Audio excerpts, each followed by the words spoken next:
iki dibayar toh. Banyak Serius. itu cerita. Ikuti terus video aku, simak sampai habis. Buat yang baru mampir, kalian bisa klik like, subscribe, dan komen di kolom komentar, dan juga bisa share ke teman-teman kalian supaya mereka tahu informasi terkini. Tentang kehidupannya Kak Cika. Hai Kak Cika. Hai. Gimana kabarnya? Baik, puji Tuhan. Puji Tuhan baik. Penyakit ginjal. Nah, boleh diceritain dong Kak, itu awalnya gimana Kak? Awal sakit ginjal ya. Iya.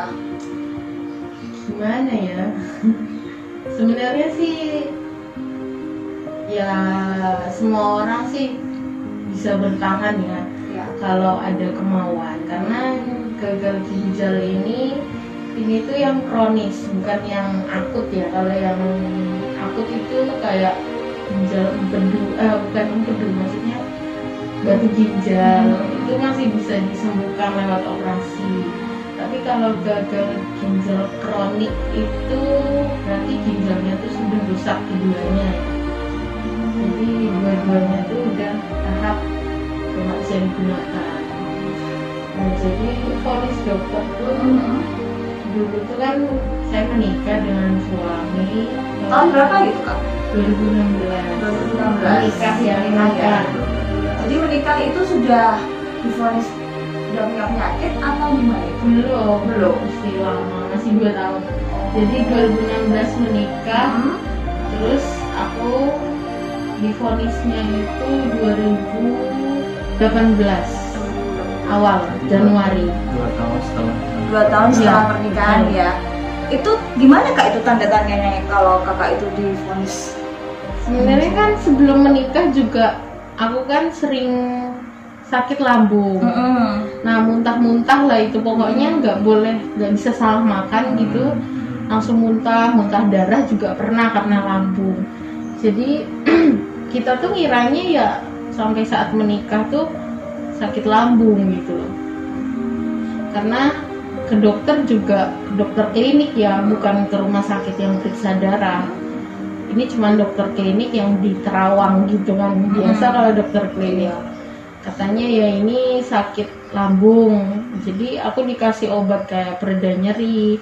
Terus pokoknya yang sampai yang levelnya tinggi itu yang ada unsur kayak penenangnya gitu obatnya. Itu kan keras ya. Dan saat itu tuh saya nggak tahu kalau emang bakal mengidap ke ginjal gitu loh. Taunya lambung.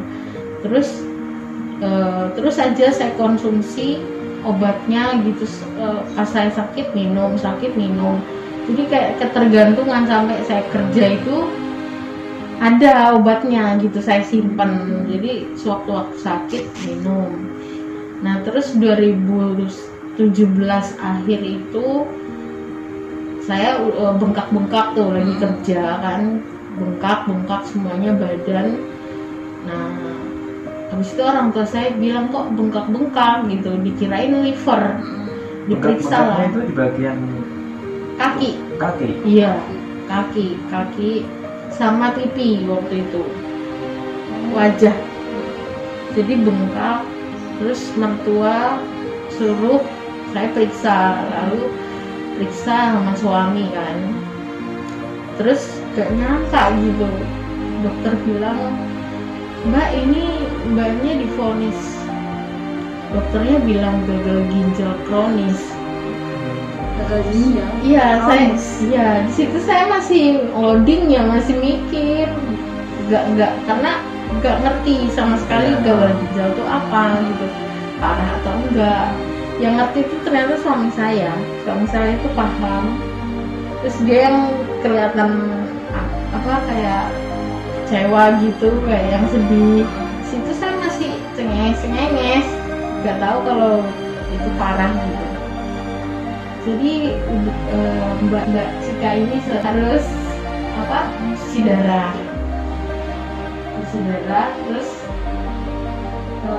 harus mulai perawatan mulai dari sekarang karena racunnya udah banyak di ginjalnya itu. Berarti dokter waktu itu sudah harus diagnosa seperti itu. Harus cuci darah karena sudah bengkak-bengkak, cairan udah numpuk karena udah nggak bisa buang air kecil lagi kan. Sampai saya itu ya? Sampai seperti itu. Iya, karena udah emang rusak dua-duanya. Kalau cuma salah satu ginjal yang rusak masih bisa berfungsi. Ya, ini dua-duanya. Ya, di situ saya dikasih tahu harus cuci darah. Di situ saya masih tenang aja, tapi suami saya yang udah kelihatan khawatir, keluarga juga udah kok bisa ginjal gini. Ya, saya juga bingung gitu. Nah, saya mulai khawatirnya itu dari saya searching di Google penyakit gagal ginjal kronis itu seperti apa gitu. Situ saya baca itu ternyata parah ya. Jadi gagal ginjal itu memang parah. Jadi kita sama aja kehilangan anggota tubuh kita. Dan ginjal itu kan alat vital. Nah, dari situ saya mulai drop karena pikiran saya ya saya bakal cacat gitu kan, saya bakal nggak bisa punya anak sebagainya. Sedangkan kami kan menikah sudah jalan 3 tahun lebih ya, belum dikaruniai anak dan saya malah sakit gitu. Akhirnya saya berhenti kerja, saya resign, mulai pengobatan di rumah sakit. Awalnya gak ada asuransi kan, jadi memang mengandalkan gaji suami. Terus ya tulang punggungnya kan ya cuma dia gitu. Saya udah gak kerja. Intinya ya emang bener-bener di tahun 2018 awal itu bener-bener jadi yang terburuk lah buat hidup saya sama suami kan. Situ saya bilang, Tuhan kok ini bisa sampai kena saya, kenapa? Saya bertanya-tanya, kok nggak adil banget gitu, salah saya apa gitu. Terus ya udahlah, pertanyaan itu nggak langsung dijawab Tuhan gitu, langsung nangis saja gitu. Saya panggil suami saya kan kok ini gimana ya? Udah, suami saya juga dengan dalam hati bilang, jalanin aja nih, mau gimana? Harus berusaha, kamu juga harus semangat sembuh, pasti sembuh. Dalam hatiku suami saya nyemangatin gitu sama sekali nggak terobati, karena bagi aku ginjal tuh nggak ada obatnya, memang nggak ada obatnya selain transplantasi ginjal. Ada yang tahu transplantasi ginjal? Iya, cangkok ginjal. Jadi di situ, dan itu biayanya nggak murah ya, sama kayak jantung kan, transplantasi jantung, dan itu juga harus untung-untungan yang dapat donornya. Kalaupun ada yang mau, kita harus bayar mahal. Udah ada yang mau tapi nggak cocok, kan nggak bisa tetap. Jadi saya udah pasrah, saya bilang, Tuhan, saya serahkan aja deh sama Tuhan. Tapi ya tetap nggak ikhlas gitu, ngomong gitu di mulut tapi di hati tuh gak ikhlas. Jadi di situ saya masih tahun pertama kan? Iya, masih awal-awal Januari Februari 2018 saya dirawat itu di rumah sakit, dan itu saya masuknya tuh di kelas superior karena rumah sakit itu nggak ada yang standar roomnya gitu. Jadi saya harus masuk malam itu juga karena HB saya turun hemoglobin. Awalnya yang normal, manusia normal tuh HB-nya tuh 11, ke atas. Saya cuman tinggal 5. Wah, jadi anemia banget itu kata. Drop banget. Ya, drop banget. Kata dokter ini harus cepat ditransfusi darah ya, karena kalau enggak takutnya anfal nanti. Dia harus opname. Ya udah, akhirnya saya masuk. Cuman ada superior nih Pak, gimana mau? Suami saya udah terlanjur khawatir, ya udah masukin aja, masalah biaya gampang lah. Akhirnya saya masuk, kamarnya tuh bener-bener kayak hotel banget, luxury. Saya kaget, tapi ya udahlah, mau gimana ya? Maksud saya ya udahlah, masuk dulu berapa hari, sehari, nanti baru pindah kelas lagi kan bisa. Terus saya masuk, saya mulai pengobatan, konsultasi dokter datang hari pertama, dia bilang ini harus cuci darah. Cuci darahnya itu per cuci darah itu 1.700.000 dan ini seminggu harus 2 kali. Ibu ada jaminan sosial atau asuransi. Sebaiknya pakai asuransi karena kalau enggak ini bakal mahal banget. Di situ ada mertua saya, ada suami saya, di situ mereka kaget, saya juga shock. Harus cuci darah, dan cuci darah itu mahal banget ternyata kan penanganannya. Ini harus ya dok? Iya harus, karena ini udah bengkak sekali dan saya juga udah sesek gitu. Udah sesek karena cairan udah sampai ke paru-paru, udah pokoknya udah kayak enak banget lah badan kan. Akhirnya ya udah cuci darah. Akhirnya dokternya diminta kita untuk cari rumah sakit yang bersedia buat cuci darah, karena rumah sakit di situ tuh udah penuh sama pasien cuci darah, jadi kita nggak bisa masuk buat daftar. Kita disuruh cari rumah sakit lain buat cuci darah. Akhirnya saya opname di situ sekitar 4 hari, belum dicuci darah karena penuh kan, jadi saya cuma ditanganin obat-obat aja. Terus habis itu saya pulang, pas habis itu malamnya disuruh pulang, suami saya kan kerja. Pas pulang kerja itu dia urus administrasi, totalnya itu sekitar di atas 5 lah ya. 4 hari opnam di rumah sakit? Iya, di atas 5. Itu saya nunggu cemas nih di atas, karena saya paling tahu banget keadaan keuangan suami saya kan. Dia masuk ke kamar, terus aku tanya, kok gimana sudah gaji saya, gaji pokok cuma segini dan kurangnya segini, dan itu tuh kurangnya hampir setengah lah. Di situ saya bingung, saya nangis, suami saya juga sibuk nyari pinjaman. Akhirnya dia keluar, bentar ya Mei, saya keluar dulu. Akhirnya dia ke bawah sampai, dan jam 7 itu malam sampai jam 12 belum ada kabar apapun dari suami saya. Dia masih di bawah, di depan kasir. Ternyata dia lagi cari pinjaman. Di situ bener-bener saya sama suami saya berjuang sendiri, berdua, bener-bener ya sendiri gitu, nggak ada bantuan dari siapa. Suami saya di situ nelfon saya, gimana Mei, saya belum ada pinjaman. Ternyata dia sambil nangis dan seluruh hati saya hancur banget. Siapa yang harus saya hubungi gitu?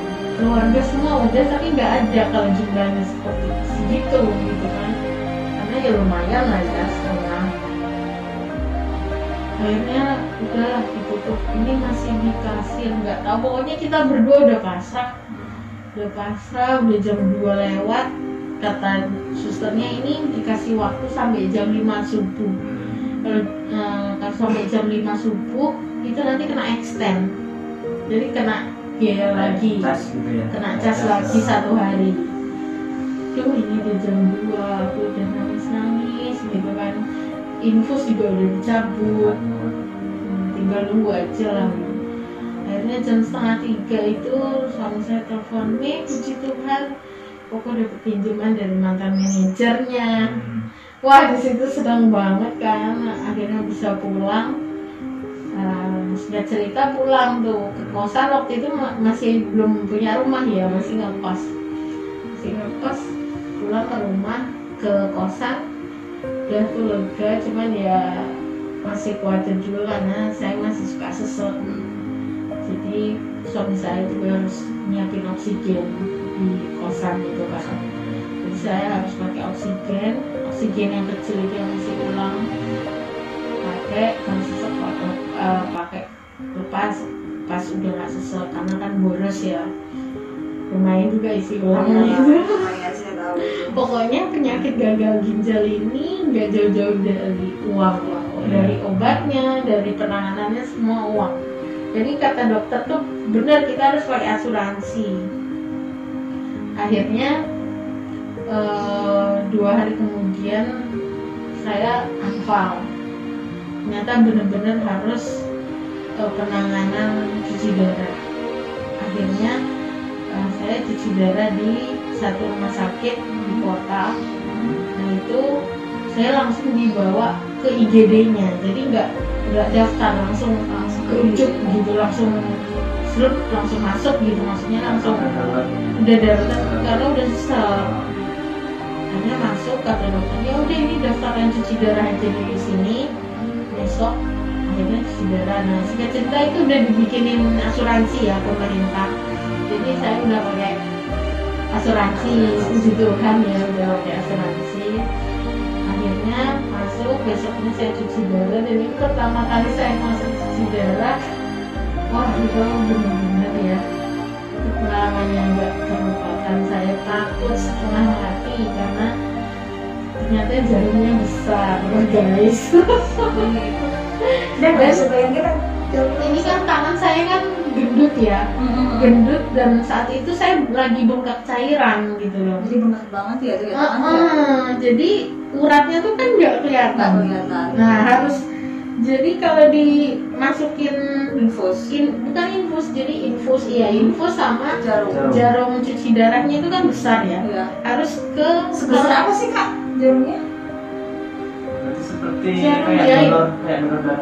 Jarum jahit, iya segitu. Pokoknya dia Dari sini berarti. vena apa arteri ya, yang itunya gede, aliran darahnya ya. Arteri apa vena gitu. Jadi harus yang besar, nggak boleh yang kecil itunya, yang uratnya itu, yang vena kayaknya ya kalau nggak salah. Nah dimasukin situ harus dicari dulu, dipukul-pukul, pokoknya lama lah susternya. Pas cari, oh ini dapat masuk, ternyata nggak, cabut lagi. Itu ada 4-5 kali itu sampai saya nangis, sampai sini, sampai pecah pembuluh darahnya, sampai biru, sampai bengkak. Saya bilang gak kuat, akhirnya pindah sini, gitu juga nggak bisa. Akhirnya paling sedih itu dokternya bilang ya udah di selangkangan. Jadi kaki selangkangan. Itu kan ada uratnya kan. Vena, pokoknya harus cari vena atau arteri gitu, yang sumber yang besarnya itu. Dicari di situ, kebetulan susternya gagal lagi, dan itu pecah pembuluh darahnya, biru lagi kan. Itu sakitnya luar biasa, kayak rasanya kayak patah kaki. Itu saya nangis, suami saya gak boleh lihat kan, suami kan harus di luar dulu sebentar gitu. Saya panggil suami saya, akhirnya karena saya udah nangis, suami saya boleh masuk, dan suami saya juga kelihatan udah sedih banget, gak tega kan. Ya tapi ya akhirnya pindah serangan sebelahnya lagi, akhirnya bisa masuk, akhirnya cuci darah. Jadi darah saya itu diputar, keluar selang, ada mesinnya, masuk lagi, jadi diputar selama 5 jam. Awal kesan awal cuci darah itu sangat gak enak dan mual, pusing, tensi naik, sesek, tapi harus jalan, mau nggak mau harus jalanin. Itu selama 5 jam. Iya, diputar terus darah harus 5 jam. 5 jam setiap dua seminggu itu 2 kali. 2 kali. 2 kali, 1 minggu cuci darah 2 kali. 2 kali. Selama cuci darah 5 jam. 5 jam. Tiduran tok, nggak ngapa-ngapain. Dan itu nggak boleh makan ya? Makan boleh, harus makan karena lemes, karena kan dicuci. Nah saat cuci darah makan itu bebas, boleh makan apa aja. Karena kan tahu sendiri kalau gagal ginjal itu nggak boleh makan sembarangan. Sayur hijau nggak boleh, minum air kebanyakan nggak boleh. Aku minum air itu cuman sekali minum obat atau sekali makan itu cuman sebanyak 1 totem botol air mineral. Seteguk, berarti seteguk ya, seteguk. Itu harus cukup. Itu setiap makan, berarti kalau sehari makan 3-4 kali ya 4 tutup itu. Iya. Jadi kalau saya haus, saya makan permen atau enggak ngemutin es batu, tapi kan es batu juga kadar airnya masih banyak ya. Nah, paling permen aja. Jadi emang tersiksa banget kok masih cuci darah di rumah sakit. Itu saya jalani 6 bulan. 6 bulan. Iya. Cuci darah gitu. Dan puji Tuhan sih suami selalu mendampingi ya di sela-sela kerja. Tapi ya saya kasihan juga gitu. Ya, tapi saya bersyukur punya suami yang tanggung jawab. Padahal waktu itu juga waktu di rumah sakit katanya dia cerita ada satu ibu-ibu ngomong nanya siapa yang sakit ginjal, istri saya. Nah ibu-ibu itu mungkin nggak tahu ya, dia bilang kamu masih muda Le, kenapa nggak tinggalin aja, pulangin aja ke orang tuanya. Karena ada orang tua Ibu-ibu yang bilang seperti itu. iya. Nah suami saya kaget dong, suami saya itu kan emosinya tinggi gitu. Iya. Bisa dia capek dengar seperti itu, dia marah gitu. Tapi dia masih tahan gitu, cuman dia marah gitu. Pengen lupa sesuatu katanya. Kok tega ibu ngomong seperti itu. Itu ibu ya. Saya juga dengarnya Tepatlah kalau ibu ya. Untung aja itu suaminya ya. Ya makanya saya bersyukur ya, bersyukur banget ya. Saya nggak bilang suami saya sempurna, dia juga punya kekurangan, tapi dia menerima saya kekurangan saya. Bagi saya dia cukup sempurna gitu kan. Syukur ya Kak. Masih istilahnya Masih bertahan kan? Dia mau masih Yes. bertahan. Dia masih muda, masih di bawah 30 kan. Kalau seumuran dia masih passionnya masih tinggi, masih mau petualang. Sini dia harus ngurus yang sakit-sakitan, saya ngerti. Cuma di situ saya masih egois. Saya di situ awal sakit itu emang kepribadian saya kan emang masih anak-anak ya, masih egois. Karena waktu sejarahnya itu saya tuh dulu tuh masih sebelum menikah tuh emang saya tuh terlalu dimanja ya sama nenek sama tante. Jadi waktu masuk di dunia pernikahan itu seperti siap nggak siap gitu loh. Karena kalau menikah itu kan memang harus siap keduanya, harus dewasa gitu kan. Saya enggak, saya itu maunya ya saya itu maunya bisa kamu ngapain saya gitu loh. Jadi kamu mi. Nah, betul ya. banget. Jadi pengennya tuh nikahnya karena ya kamu harus menghidupin aku ya untuk aku ya mindsetnya gitu saat itu pada saat itu ya karena kan saya juga mikirnya gini loh, pamrih gitu. Jadi saya mikirnya saya dari keluarga baik-baik, saya dari Jakarta bela-belain kesini ikut suami, dan saya berharap suami saya perlakuan saya kayak ratu gitu, paham kan? Jadi ya walaupun nggak kayak ratu tapi ya harus pokoknya apa-apa saya gitu. Nah, kadang saya udah sakit gitu loh, tapi saya belum nyadar. Masih egonya masih ada. Malah pas jatuh sakit itu manjanya nemen gitu. Kayak bahasa Jawanya nemen. Oke. Nemen pakai banget lagi ya. Jadi waktu cuci darah harus ditemenin, dia nggak boleh kerja, sedangkan kan dia harus kerja. Dia bisanya jemput aku, nggak bisa nemenin gitu loh, maksudnya jemput antar, terus dia balik kerja lagi, nanti udah selesai menjemput lagi gitu loh. Iya karena kerja. Akhirnya aku sempet cekcok juga, sering kamu tega gitu, kamu nggak. Jadi mulai dari saat itu saya tuh nyiksa dia dengan kelemahan saya, ngerti ya? Jadi coba Anda bayangin ya Mas, kalau punya pasangan terus ngancemnya dengan kelemahannya gitu, begah sendiri ya. Tapi itu dia jalanin loh, dia jalanin selama ya setahunan ya, dia jalanin. Akhirnya balik lagi cerita cuci darah ya, 6 bulan saya sesek terusan sesek, pokoknya cuci darah. Yang dirasakan selama cuci darah itu sesek ya. Iya, jadi sesek lemas pokoknya. Padahal itu udah cuci darah loh ya. Iya, ya. Sampai kering. Ini kulit saya kan hitam ya. Dulu tuh nggak hitam gini. Saya tuh putih aslinya. Karena hitam ini karena saya cuci darah dan pakai cairan itu. Nah, itu kan dulu tuh pas 6 bulan itu sesek, selalu kontrol sesek. Dokternya bingung. Mbak Cindy kenapa kok sesek terus ya? Akhirnya diteliti lebih lanjut, ternyata pembengkakan jantung. Itu Iya, ada lagi pembengkakan jantung. Di situ mungkin tadi dari cairannya itu yang sudah ke atas iya tadi mas, betul. Jadi kata dokternya itu gini loh. Jadi mbak itu kenapa nggak kuat cuci darah? Karena tensinya satu tinggi, cairan banyak, tensi tinggi. Pakai mesin itu, jadi tensi tinggi itu neken jantung. Jadi jantungnya bengkak. Karena dipaksa mompa kan.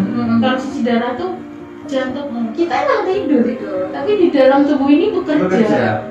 Itu capek kan, aku kalau habis cuci darah ya itu capek banget loh rasanya, lemes banget. Ada ngapa-ngapain ya kalau dipikir ya, tapi yang bekerja mereka semua bekerja. Iya, jadi tidur tapi mumpah, terus mumpahnya tuh nggak kayak normal, jadi mumpah gitu. Itu kontrol kan. Gimana kalau pakai CAPD aja, cuci darah di rumah? Sorry, bentar, aku potong.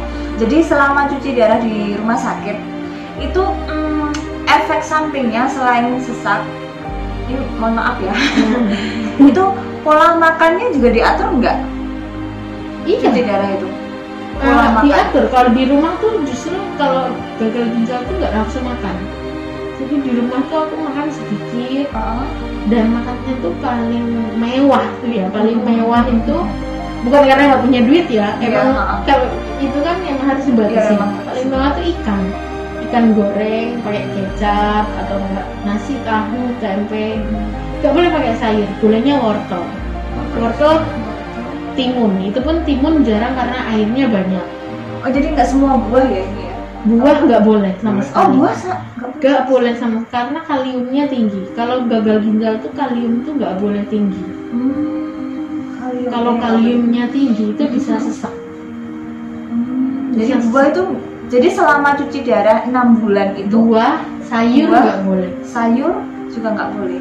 Minum pun juga minum cuma boleh air putih, kayak kopi, es berwarna. Es boleh, tapi kan kalau es kan ya tetap cairan kan. Cairan ya. Kalau es krim gitu ya, boleh pas cuci darah. Pokoknya semua makanan boleh pas lagi cuci darah. Tapi pas lagi bener, masih udah ngerti prosedurnya. Kayak dia udah tahu kayaknya. Soalnya lagi dicuci, jadi terbuang kan dia. Oh iya. Jadi kalau misalkan cuci darah itu memang harus makan. Kalau enggak lemas, semaput nanti. Iya. Sama kayak teman saya yang di sebelah pas cuci darah itu pingsan dia karena nggak makan. Tapi emang ya pas cuci darah itu kan nggak nafsu makan. Pas baru mau cuci darah itu, pengen makan padang. Udah request nih aku. Aku pengen makan padang. Pokoknya aku kalau cuci darah itu makan padang. Jadi kalau dia cuci darah ya, Mika ya, tidur kayak ratu dong dia ya. Iya, karena banyak ya itu ya. Benar ya. Pokoknya jadi istilahnya bahas dendamnya di situ. Iya betul. Dia balasnya di situ di waktu cuci darahnya. Kan seminggu 2 kali ya. Jadi kalau misalnya hari-hari sebelum cuci darah tuh aku udah mikir di rumah. Aku cuci darah pengen apa ya? Jadi udah udah di rumah tuh. Nanti jalannya bakso apa? Jadi udah ngelis pokoknya makanan apa yang aja bikin gitu. aku bahagia saat itu tuh makanan. Jadi kalau cuci darah tuh justru aku bahagia. Karena apa? Bisa makan itu tadi ya. Makanya nggak bisa. Sedih kan? Yang dilarang pas waktu. Iya. Tapi ya itulah Tuhan baik ya, di saat kritis gitu aku dikasih semangat hidup buat makan. Ya sudah, akhirnya makan. Tapi pas udah ditusuk, udah dipasang selang, udah muter alatnya, itu mual, pusing. Kayak gitu kan udah gak nafsu makan. Itu sedih banget, dan itu aku harus makan tapi harus dimuntahin lagi. Aku pernah sesek muntah-muntah di saat suamiku nggak ada. Itu aku sesek kayak mau kayak mau meninggal. aku teriak, suster tolong hubungin suami saya. Susternya pun panik, aneh ya. Panik dan telepon suami saya. Nah, saya langsung datang. Akhirnya anehnya pas suami saya datang langsung udah nggak sesek gitu, tekanan darahnya normal lagi. Ya mungkin ke pikiran atau apa, karena kan nggak boleh, tensi itu nggak boleh kepikiran. Akhirnya ya udah berjalan gitu terus, kata dokter kan pas balik lagi ke tadi ya apa namanya kontrol tadi. CAPD cuci darah di rumah, bingung kan? Cuci darah di rumah. Aku awam nih, 6 bulan cuci darah, 6 bulan pasien ginjal, gak ngerti ini apa. Pas cuci darah di rumah, dok, enggak di dok, di rumah sakit aja aku susah masukin ininya, suster. Betul. Dengerin dulu mbak, jadi cuci darah di rumah tuh bukan seperti ini, jauh banget beda. Ini cuci darah di rumah tuh pakai cairan. Iya, CAPD namanya. CAPD itu singkatannya panjangnya aku lupa. Pokoknya D-nya itu dialisis. Jadi itu tuh cuci darah mandiri buat pasien ginjal. Jadi pasiennya cuci darah sendiri, nggak sama orang, nggak sama keluarga, dia sendiri harus bisa. Oh gitu ya dok. Pakai apa itu alatnya? Ada alatnya nanti dikasih. Dan ini sistemnya pakai cairan. Jadi di tubuh kita, di perut kita tuh ada membran. Setiap orang kan ada membran. Itulah kuasa Tuhan ya. Karena kita diciptain ada membran, ternyata membran tuh ada fungsinya. Membran tuh kayak selaput di perut, kayak kantong. Kayaknya sih kayak kantong ya kalau nggak salah dengar. Nah di situ tuh nanti dikasihin cairan CAPD itu, dialisis, dimasukin 2 liter.